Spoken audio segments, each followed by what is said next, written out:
In the quiet moments when life's burdens weigh heavy, we often find ourselves unravelling. It is then, at the edge of despair, that we most acutely sense our frailty. It is tempting to view our weakness as failure, as though our humanity were a flaw to be corrected. Yet, as C.S. Lewis reminds us, the very fabric of our frailty is where God's grace most radiantly shines.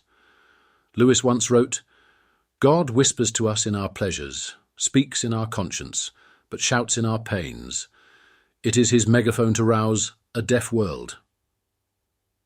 When we feel weak and fall apart, it is not because we are forsaken, but because God is drawing near, calling us to lean on him in ways we never thought possible. The shattering of our self-reliance is often the first step toward realizing that we were never meant to carry life's burdens alone. Consider a child learning to walk. When the child stumbles and falls, the loving parent does not rebuke, but stoops down to lift them up. In our weakest moments, God does the same for us. Our falling apart is not an end, but a beginning, a moment when the Lord's strength becomes our own. "My grace is sufficient for you, for my power is made perfect in weakness," Christ tells us in 2 Corinthians 12:9. This is not mere encouragement, but a profound truth. Our weakness is the doorway to God's strength.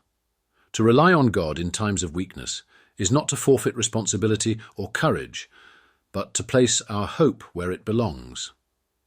Imagine a branch heavy with fruit, sagging under its weight. It does not resist its connection to the vine, but draws from it all the nourishment and strength it needs to endure. Likewise, when we admit our dependence on God, we are not conceding defeat, but embracing our design. "For apart from me, you can do nothing." John 15:5. These words are not a limitation, but a promise. In the moments when you feel like you cannot go on, when sorrow, fear, or exhaustion threaten to overwhelm you, remember that God is not a distant observer, but an ever-present help. Do not fear your weakness, for it is there that God is most fully revealed. As Lewis observed, we are not necessarily doubting that God will do the best for us. We are wondering how painful the best will turn out to be. Even in pain, God's love is at work, moulding us into beings who can bear the weight of glory.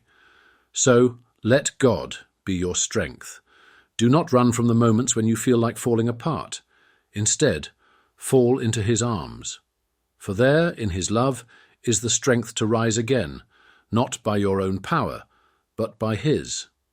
Embrace your weakness, for it is not the end of your story, but the beginning of God's work in you. In our weakness, we find an invitation to surrender, not to despair, but to the one who holds all things together. It is in these moments of brokenness that we can let go of the illusion of self-sufficiency and discover the beauty of God's sustaining grace. Just as clay must be softened and reshaped in the hands of the potter, so too are our lives reshaped in God's hands when we yield to him in our weakest state. Remember, Christ himself experienced weakness and suffering.